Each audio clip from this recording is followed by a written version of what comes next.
Nessa sequência de vídeo, a gente vai apresentar então, uma outra aplicação, que é a programação genética, que tem o intuito de evoluir programas de computadores. Então, a gente vai primeiro introduzir o conceito de o que é um programa e qual é a ideia da programação genética. Depois, a gente vai passar para as representações. Vou comentar também sobre a inicialização da população, que é um elemento importante desse algoritmo. E finalmente eu vou falar sobre um problema relacionado a esse tipo de algoritmo que é o bloat. Então vamos começar com o conceito de programação genética, né? Então, uma outra aplicação que despertou interesse da comunidade de algoritmos evolutivos, né, foi a evolução de programas de computador, né? Porque criar um programa de computador é um desafio. É um desafio enorme.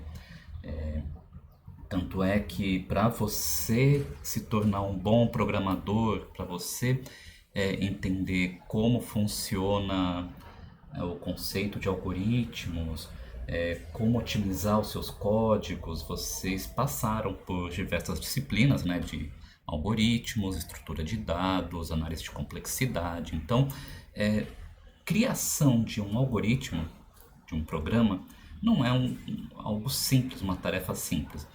E aqui a ideia é, será que eu consigo automatizar ou semi-automatizar essa tarefa? Então eu consigo, partindo de alguns exemplos de entrada e saída, encontrar um programa que seja compatível, um algoritmo que mapeie essa entrada e saída? Então, antes de pensar nisso, vamos pensar no conceito de o que é um programa. Então a gente pode pensar que um programa nada mais é que uma função, né? No paradigma funcional, a gente isso está muito bem definido que um programa de computador nada mais é do que uma função. Mas mesmo nos outros paradigmas, né, se a gente pensar no paradigma imperativo, que é uma sequência de instruções, no paradigma orientado a objeto, né, você pode transformar o conceito de um programa de computador, o conceito de uma implementação de algoritmo, em uma função, que você entra com os dados e ele retorna dados correspondentes, né? E essa função ela pode ser decomposta em funções menores e elementares, né, pertencente a uma gramática. Então, digamos que eu tenha que implementar a função conta-elementos, né, que ela vai receber uma lista e vai de números e vai retornar uma lista contendo tuplas, em que o primeiro elemento da tupla é um número e o segundo elemento é um dos números dessa lista e o segundo elemento é a contagem, quantas vezes esse número aparece na lista, né?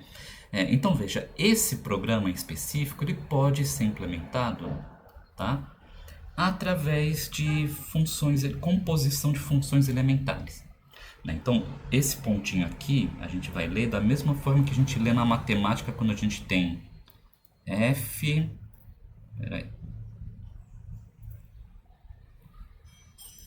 f composto com g de x, né? Isso aqui a gente fala aplique g, aplique f após g.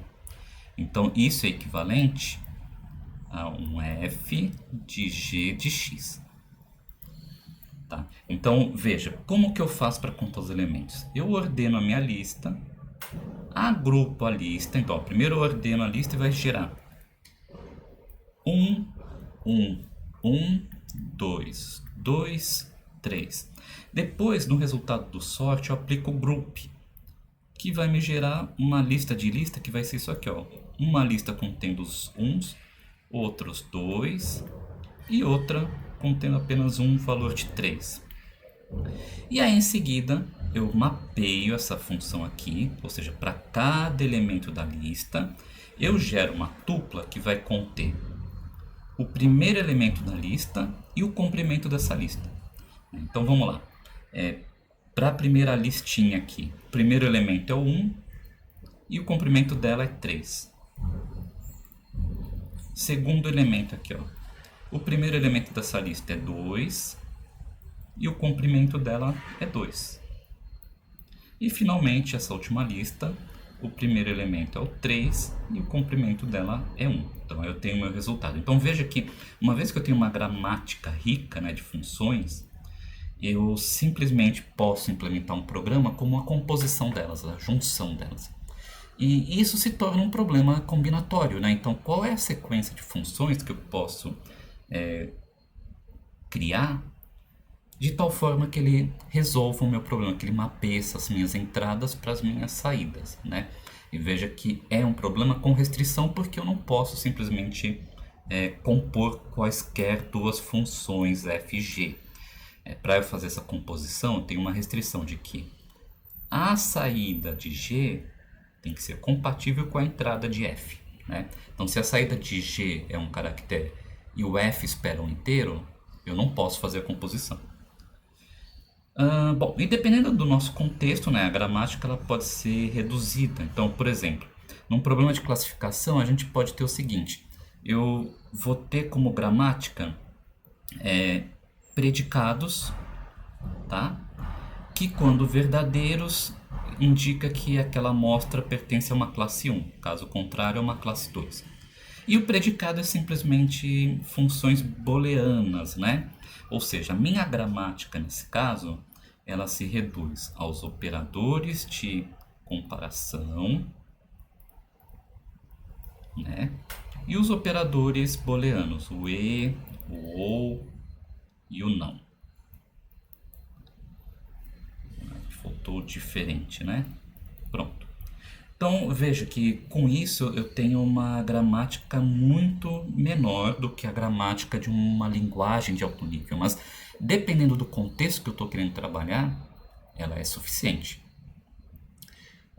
Então veja, né? A gente precisa aprender um predicado com apenas essa quantidade de elementos, né? É a combinação da quantidade desses elementos e claro, com restrições, por exemplo, eu não posso criar uma expressão assim, igual, diferente ou, né? Não faz sentido. Então, toda vez que eu utilizar um maior, eu tenho que, junto dele, utilizar ou uma constante ou uma variável. Então, eu posso fazer assim, var maior que number, né? Isso é uma expressão válida. O resultado disso eu posso juntar com um ou para outra expressão. Então, eu tenho uma restrição associada. Uma outra forma de a gente pensar num programa é uma expressão matemática, né? Uma expressão matemática também é uma função que mapeia uma entrada x para um valor numérico, né? E isso é relacionado à área de regressão simbólica. Depois a gente vai comentar um pouco sobre. O problema de evoluir um programa, ele necessita que sejam definidos os conjuntos de funções terminais e não terminais, né? Que são as funções. Então, o conjunto de não terminais ou funções, por exemplo, pode ser mais, menos, vezes dividido ao quadrado, né? E os terminais pode ser, por exemplo, os números reais, qualquer valor no conjunto dos números reais, mais as variáveis x1, x2, x3, né? Qual que é a diferença entre esses dois conjuntos? É a aridade. A aridade de uma função é quantos argumentos essa função recebe. Aqui a gente tem que essas funções aqui recebem dois argumentos, precisam de dois argumentos para dar uma resposta, e essa aqui um. Então, aridade 2, aridade 1, e todo terminal tem aridade 0, né? Não recebe argumento, porque não faz sentido eu fazer assim, x1, x3, né? Então, vamos lá. Então, eu mostrei aqui a aridade, né? Os terminais aridade 0, função, o operador de soma tem aridade 2, a função ao quadrado tem aridade 1, a função se então se não vai ter aridade 3, né? Porque ele precisa do um argumento para a condição, um argumento para o caso verdadeiro e um argumento para o caso falso. Então a gente pode ter uma aridade maior do que 2, né? Isso é mais incomum, mas existe. E ok, então esse conjunto de terminais e não terminais, eles têm que obedecer regras de linguagens formais, como por exemplo, todos os elementos do terminal devem ser expressões válidas e corretas, ou seja, x1 é uma expressão válida, representam um programa. Eu posso fazer um f de x igual a x1 que funciona. F de x igual a 10 também tem que ser uma expressão válida, né? Então todo terminal por si só é uma expressão completa e válida. Se f pertence ao conjunto de funções de aridade n e e1, e2 até n são expressões válidas e corretas, então a aplicação da função f nessas expressões e1 até n também é válida. Então a função f, recebendo argumentos válidos, vai retornar uma resposta válida. E outra coisa é que não existe outra forma correta além dessas, né? Então não tem outra forma de eu criar um programa além desses casos aqui. Pode ser que as expressões elas contenham as informações de tipo, né? Então uma função tipada tem que receber argumento do tipo correto, né? Então a expressão, por exemplo, E1 ou E2 exige que tanto E1 como E2 sejam booleanos. Eu não posso passar números, né? Não posso passar strings. Então existe essa restrição associada. O algoritmo evolutivo usado para criar programas, para evoluir programas, ele é chamado de programação genética, em inglês Genetic Programming, né? Geralmente abreviado como GP. E duas vantagens da programação genética em relação a outros algoritmos que podem ser usados para classificação, regressão, é que o resultado da busca vai ser um programa aberto, uma caixa branca. É algo que pode ser lido e entendido, mesmo que com alguma certa dificuldade, é possível ler e entender o código gerado pela programação genética. Posso depurar esse código. E por conta disso, eu também posso fazer alterações manuais e pontuais da solução encontrada. Então, eu encontrei uma solução e percebo que tem algum errinho ou algo que não comporta todos os casos de estudo, eu posso alterar eu mesmo a solução para ajustar. Além das aplicações já ilustradas, né, então também tem outras aplicações de programação genética, como predição de séries temporais, geração de expressões simbólicas para sistemas de controle, sistemas dinâmicos, processamento de imagem, criação de heurísticas, né? Então eu posso usar isso para criar heurísticas para resolver problemas, né? Problemas de busca, problemas de otimização. Então aquela parte da disciplina que a gente trabalhou em heurísticas elaboradas, a gente pode automatizar essa tarefa. Reconhecimento de padrões, robótica, né? E dentre outros. Todo ano no Congresso Gecko a gente tem um chamado Humes Awards, né? Que premia soluções obtidas por computação evolutiva que competem com soluções que foram criadas por humanos, né? Criadas por especialistas. E a programação genética tem sempre uma parte dos vencedores, da lista de vencedores, né? Alguns exemplos: removendo o efeito de neblinas de imagem, porque a imagem está embaçada, tem que desembaçar a imagem. Criação de testes estatísticos também já foi usado para gerar esse tipo de função. Síntese de regra de comportamento de enxame para fazer uma análise biológica de enxames de insetos, por exemplo. E a formulação original do GP tem algumas diferenças na aplicação dos operadores de mutação e recombinação. Então, ele foge um pouco daquele arcabouço introduzido pelo GA. Então, o pseudo-algoritmo do GP difere um pouquinho, né?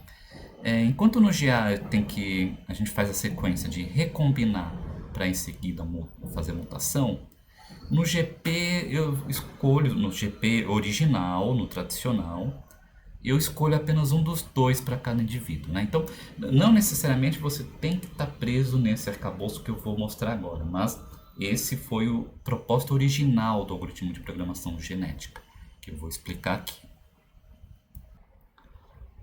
Então, aqui o pseudo-algoritmo do algoritmo de programação genética. A gente começa com a geração de uma população aleatória e até a convergência a gente faz o seguinte: gera um conjunto de filhos, inicialmente vazio, até que eu atinja a quantidade de filhos, a quantidade lambda. Então a gente tem mi indivíduos na população e lambda filhos que eu vou gerar.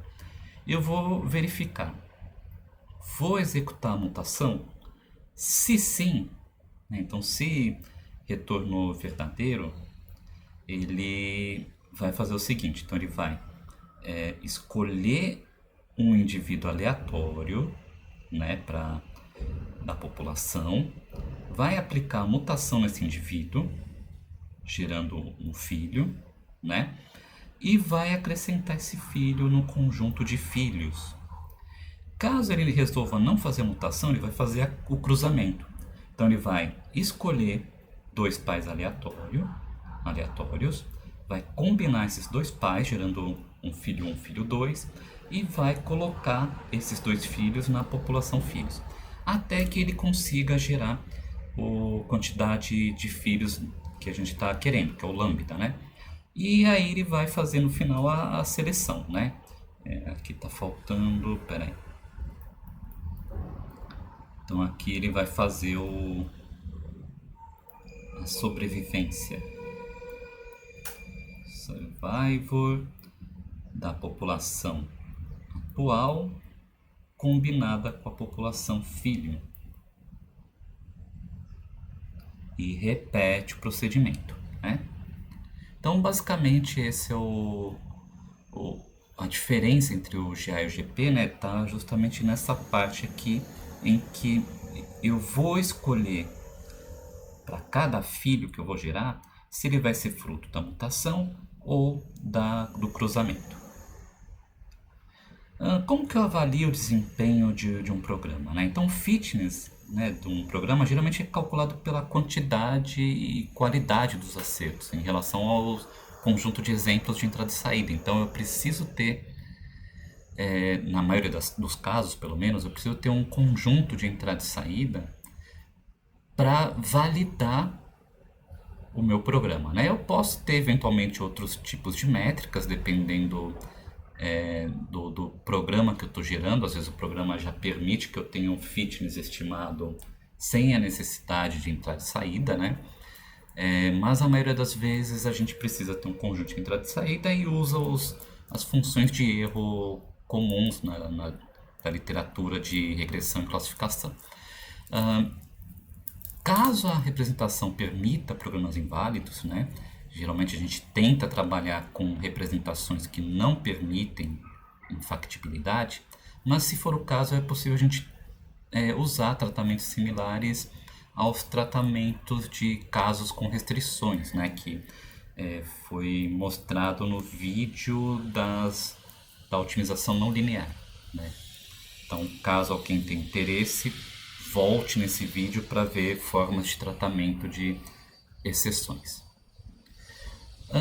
Para essa aula em específico, para essa sequência de aulas, a gente vai considerar o problema de regressão simbólica, né, que fala o seguinte, olha, dado um conjunto de observações divididos em conjuntos de atributos x, d-dimensional, e um atributo de resposta y, eu quero encontrar uma função f de x que minimize o erro quadrático de predição, fx menos y ao quadrado. É o problema de regressão, né? Só que agora eu vou ter uma expressão bem clara que eu posso avaliar, que eu posso depurar. Então essa aplicação é bastante utilizada quando a gente está trabalhando com sistemas físicos ou de controle, que a gente não quer apenas uma caixa preta que vai me dar uma resposta correta. Eu quero a resposta correta, mas eu também quero saber detalhes dessa função, tá? Porque eu quero extrair informações extras sobre ela, como a interação entre variáveis, como o sistema se comporta, etc. Então no próximo vídeo eu vou falar das representações mais comuns para programação genética.